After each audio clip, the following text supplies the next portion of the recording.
It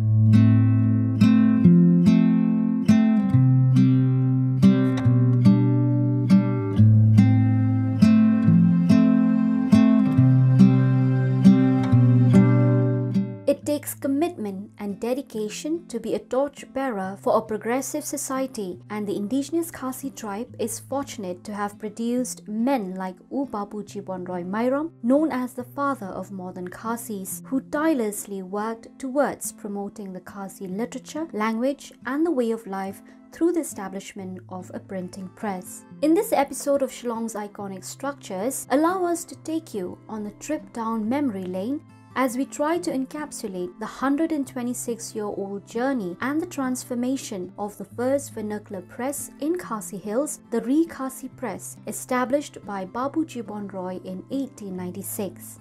Located in the tribal-dominated locality of Sosun, a few kilometers away from Yodo, the Ri Khasi Press is a landmark that serves as a reminder of the advent of literacy in the Khasi and Jaintia Hills. This two-storied, semi-concrete and semi-wooden structure with a sizable parking space, a small lawn in the front yard, and a park-like surrounding in the backyard was a home away from home for many aspiring Khasi authors and writers back in the day. Before we dwell into the architectural and structural aspects of the press, let us first take a look at the mission and vision of the man who contributed immensely towards enriching the Khasi literature.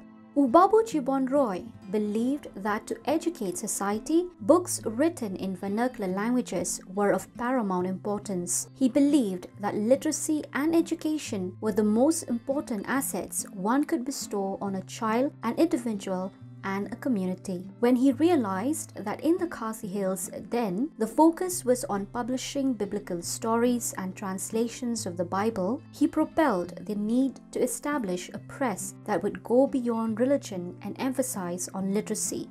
In 1896, he wrote a letter to Sir William Erskine Ward, the then Chief Commissioner of Undivided Assam, and said, "There are few religious books and pamphlets that have been published for primary schools, etc., but there are no publications which may serve as general reading for the majority of the people." In the same year, the government gave permission and the Ri Khasi Press was born. It was established in the compound of Babu Jeebon Roy's residence in Sosun with his own earnings. The first manager was Chandranath Roy, son of Babu Jeebon Roy.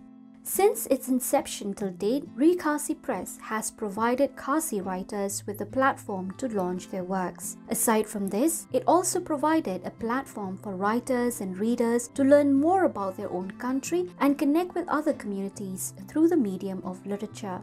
The Ri Khasi Press was a busy establishment back in the day. During the period of 1897 to 1901, Babu Jeebon Roy published a wide variety of books such as Kanyam Jongki Khasi in 1897, Kakitab Shapang Uwe Ublay in 1900, The History of India in Khasi Language in 1901, 3 Khasi and Bengali primers and translation works of Hitopadesha in 1898, Ramayana and Chaitanya Charitra in 1900, and Buddha Dev Charitra in 1901. His eldest son, Sip Charan Roy, translated the Bhagavad Gita from Sanskrit to Khasi. Apart from Babu Jeebon Roy's books, many other acclaimed books were also published here, like Kajing Snake the Men, a Khasi book of ethics and etiquette, a literary masterpiece by Radhan Singh Berry Karwanlang, published in 1901. It was translated into English by noted author Bijoya Sawian and published in 1997. Here's something that might interest you. We are all aware that it was Reverend Thomas Jones, a Welsh Christian missionary, who recorded the Khasi language in Roman script. But did you know that it was Babu Jeebon Roy along with his fellow authors Radhan Singh Suka and Radhan Singh Berry Karwanlang who perfected the pronunciation and diction of the language? They dropped the letters C, F, V, X and Z and added Eng, Yi and N to the alphabets. The Ri Khasi Press was started not only to disseminate knowledge amongst the people, but also to provide employment to young illiterate Khasi women who were willing to earn their livelihood. After the press was set up, Babu Jeebon Roy put his own daughter Lakhet Mon Sawian to work in the press to encourage other women to come forward, as in those days it was said that Khasi women were ashamed to seek employment. Hence, the press served as a place for printing and training school where young Khasi women were not only taught the art of printing but were also given a small allowance for the maintenance. This feature, however, continued till the late 1940s. The look and appearance of the building have undergone changes under compulsion as the old charming Assam-style building, tin-roofed and mostly wooden, was consumed by fire sometime in the mid-1960s owing to a short circuit. The semi-concrete, semi-wooden structure that replaced the old building that was struck by the devastating fire remains unchanged till date since construction in the late 1960s. The building accommodates a few rooms that serve as offices and a large hall that houses different kinds of printing machines, both old and new. In the late 1800s and early 1900s, the machines used were basic manual hand press machines. As one enters the main hall of Ri Khasi Press, walking straight ahead without catching a glimpse of an outdated yet elegant 126-year-old hand press machine placed in the right corner of the hall seems almost inevitable. It was said that the old hand press machine imported from England via the agents in Calcutta, now Kolkata, survived the great earthquake of 1897 and the devastating fire that struck the press in the 1960s. Post the earthquake in 1897, another machine was brought in, the Albion Press by Harold & Sons, London. In the early part of the 1900s, mechanical machines were introduced, but the composition was done manually, known as the treadle printing press. Subsequently, in the mid-1900s, hot metal composition and larger semi-automatic machines were brought in. In the mid-1970s, fully automatic press machines were introduced like the flat belt printing machine, and from 1989, offset lithographic printing, graphopress and computerized composition were also introduced. At present, the Ri Khasi Press is equipped with the modern machines using the latest printing technology. So the biggest problem that we have of printing in a small city like Shillong is that the volume of work or quantity of work is less. And at present, we also have a lot of printing press in Shillong. So there's a lot of competition. That's one thing. Second thing is that, now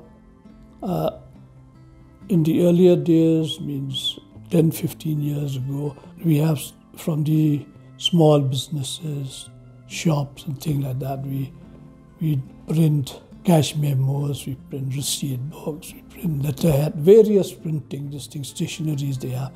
But with the advent of this computerization of things, a lot of small business also, they don't print anymore. They have basically in the house, they have the computer, they put in the bill, the bills is printed in the house, so cut down the price, so they don't. So a large volume of these, what you call the stationery printing from businesses also has reduced now. Initially, as most of the machines were mechanical and required huge manpower to run, the press had around 75 to 78 employees. But with the intervention of the latest technology, the number of employees has been cut down to 10. Did you know that in the 1970s, 1980s and 1990s, when Shillong was ravaged by communal riots and marked by curfews for days at a stretch, Ri Khasi Press looked more or less like a jail? Its jar-covered windows were painted black, double gates installed and its compound properly barricaded to shelter its employees and the machines from the wrath of any angry mob. Are you also aware that some of the popular vernacular newspapers in the state like Urupang, Umaupor, Unong Sanhima and Upanyor were first printed at the Ri Khasi Press? These newspapers have now established their own printing units. Today, the Ri Khasi Press is managed by the great-grandchildren of Babu Jeebon Roy. In the words of Bijoya Savian, the great-granddaughter of Babu Jeebon Roy, Ri Khasi Press was always an oasis away from it all. I would often go and sit and do most of my writing and mail. The printing press is still functioning as a printing press and a publishing house using the latest technology. Apart from general printing, the press also prints school magazines, songbooks, research papers, and journals, both private and government, and others. In its long and challenging journey, the Ri Khasi Press continues to maintain the traditions set up by its founder and serves as a platform for Khasi literature while also promoting the intellectual and cultural thoughts of the past and the future. Well, I suppose we would like to encourage our young people to write more about their own tradition and culture, to do research work and things like that. And that Ri Khasi Press will always try to be there to help them in all possible ways.